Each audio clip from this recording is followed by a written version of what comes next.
Պարոն Փաշինյան, ես այսպես սկրիններով եմ եկել։ Մակուլատուրա չի կարծում եմ։ Ինչ-որ մեկը կօգնի, աղջիկին սա բանը։ Սա ձեր ընտանեկան լուսանկարն է, պարոն Փաշինյան, դուք եք Աշոտն է, Մարիամը, ձեր նախկին կինը, մի խոսքով բոլորով եք Արցախում։ Դուք այս նկարը հրապարակել եք Արցախի անկախության օրը ու գրել եք, որ դա մեր համար պատմական օր է, ազատ Արցախ մեծատառերով։ Ու ճիշտ եք արել, որովհետև երբ որ դուք եկաք իշխանության, մենք ունեինք այսա։ Արցախն էլ հետը։ Հետո այս մասը այսպես կտրեցի, ասեցիք դե այս մասը մերը չի, այս մասը Ադրբեջանինն է։ Երեք էլ Պուտինին ասում եք, որ ինքն է Ադրբեջանի տվել։ Այս մասը թողեցիք։ Հիմա դուք շրջում եք տարբեր դռնեդուր մարզերով այս սրանով, մեզ էլ ասում եք Արցախի անունը հանկարծ չտակ, ով Արցախի անունը տվեց ինքը Սադրիչ է, ինքը պատերազմի հրահրող է։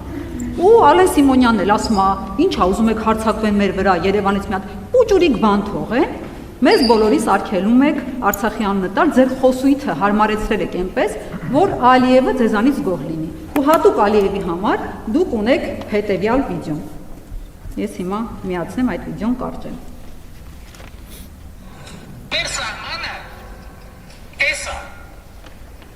տեղ գյուղից են կողմ Ադրբեջանի Հանրապետությունն է։ Սա դուք եք ասել։ Բայց մարդես կարող է Ալիևի մատը կպնի, միանիկ մի հատ ուրիշ վիդեո միացնի ու շատ անհարմար բան ստացվի, խայտարակ ունենք, օրինակ այս վիդեոն։ Տեղից հետո կարճ ասած Արցախի Հանրապետությունն է։ Կարծիքով տեղ գյուղը խորհրդանշում է Հայաստանի եւ Արցախի միասնությունը, Հայաստանի եւ Արցախի ժողովուրդների միասնությունը։ Տեղից հետո այս երկու վիդեոների մեջ տարբերությունը մի քանի ամսվա է, պարոն Փաշինյան։ Հիմա հարց, եթե դուք այսօր մի բան եք ասում,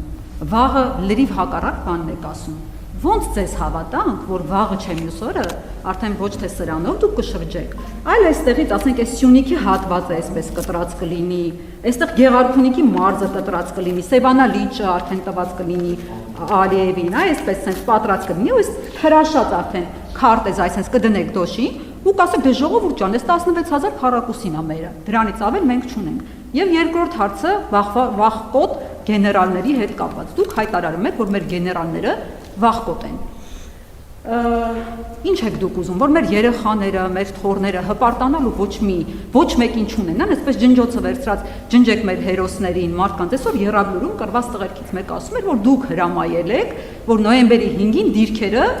թողնեն ու հետ վերադառնան, դա ձեր հրամանն է եղել։ Դուք նրանց ասում եք կրված չեն, նշեն։ Դուք ձեր թիմակիցներ Արցախյան 3 պատերազմների ժամանակ ինչ քաջագործություններ եք արել, ինչ սխրանքներ եք արել, որտեղ եք դուք եղել Արցախյան պատերազմի ժամանակ, դուք 3-րդ պատերազմի ժամանակ բունկերում եք եղել, ձեր թիմակիցներն առհասարակ որտեղ են եղել, ինչ եք ուզում, որ ձեր արձանը կառուցեն, ասեն, որ դուք ապրիլյան քարորյա պատերազմին մայիսին գնացել եք մի հատ փոս եք փորել, ասեն այդ ինչ սխրագործությունների շնորհիվ եք այդ փոսը փորել, մենք չունենանք հերոսներ, պարոն Փաշինյան, շնորհակալություն։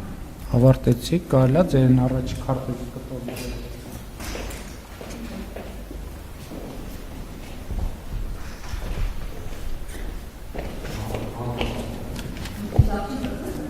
Տեսեք, ես ձեր ցույց տված քարտեզի վրա, այս մի կտորը գույն չունի, ընդհանրապես գույն չունի։ Եվ այն ինչ որ դուք նկարագրեցիք Հայաստանի Հանրապետությունը, հայ ժողովրդին եւ մեզ բոլորիս աշխարհաքաղաքական թակարդից դուրս բերելու process-ը գիտակցության եւ գիտելիքի արդյունքում եւ ես հպարտ եմ, որ առաջնորդել եմ այդ գործընթացը։ Այն ինչ որ դուք նկարագրեցիք, դա մի process է, որ ես միջին վիճակագրական հայաստանյան մտածողությունը կարողացել եմ հաղթահարել, ինչի արդյունքում մենք այսօր ունենք անկախ ինքնիշխան պետություն։ Ինչ վերաբերվում է նրան, որ դուք ասում եք, որ ես ձեզ արգելել եմ Արցախ բառը ասել, դուք 5-6 անգամ այստեղ Հայաստանի Հանրապետության կառավարության շենքում այդ անունը ասեցիք։ Ես ուրիշ բան եմ ասում, ես ասում եմ, որ մենք պետություն ենք եւ պետք է հասկանանք, որ ասված ամեն արտահայտություն, արված ամեն քայլ ունի արժեք։ Որևէ արժեք, այդ արժեքը կարող է լինել պոզիտիվ, այդ արժեքը կարող է լինել նեգատիվ եւ ամեն ինչ ունի իր պատճառահետևանքային կապերը եւ սա պետական գիտելիք ձեռք բերելու շատ կարեւոր մի գործընթաց է։ Ես չեմ ասել, որ գեներալները վախկոտ են, ես ասել եմ կան վախկոտ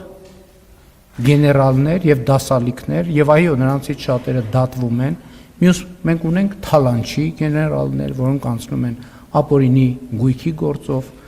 եւ մենք ունենք կոռուպցիայի գործերով անցնող գեներալներ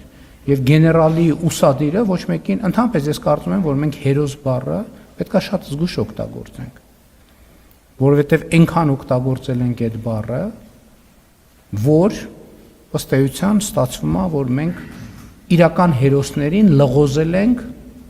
վերբալ հերոսների մեջ։ Այո, մենք եթե այդպես չլիներ, կամ այդ ինչ նորություն է, որ մի հատ էլ նորից բան են դարձրել, վիճարկման առարկա են դարձրել։ Այն որ մենք տասնյակ հազարով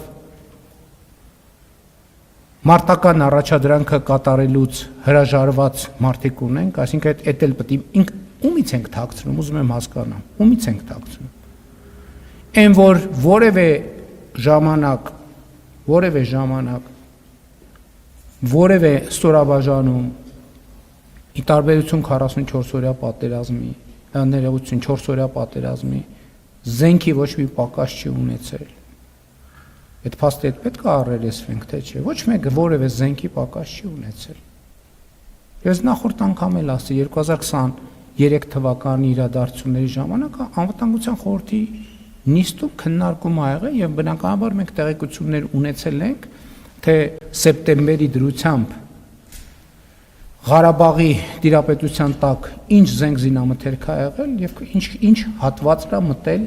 process-ի մեջ։ Չնչին աննկատ մասը եւ այս խոսույթին հակադրել զոհերի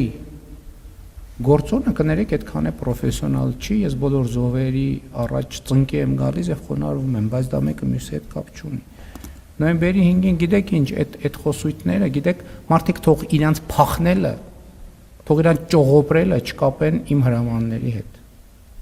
Ես նման հրամաններ չեմ տվել։ Մարդիկ ուզեցել են այդպիսի հրամաններ ստանան, ես այդպիսի հրամաններ երբեք չեմ տվել։ Այդ ով որ տենց բան ասում է, ինքը ճողոպրողների բանակիցը։ Ես ներողություն եմ խնդրում բոլոր այն մարդկանցից, ովքեր իրենց քաղաքացիական եւ զինվորական պարտքը մինչեւ վերջ կատարել են, երբեմն կարող է տպավորություն ստեղծվել, ոչ թե խոսակցության մեջ ստացվում է, որ թացը չորին խառնվում է։ Ես երբեք թացը չորին չեմ խառնում եւ մարդկանց եւ իրերը կոչում եմ իրենց անուններով։ Այո, մենք ունեցել ենք վախկոտ գեներալներ, կոռուպցիայի արդյունքում գեներալ դարձած մարդ ինչ պետք է լինի։ Ծառայության արդյունքում բանում դիրքերում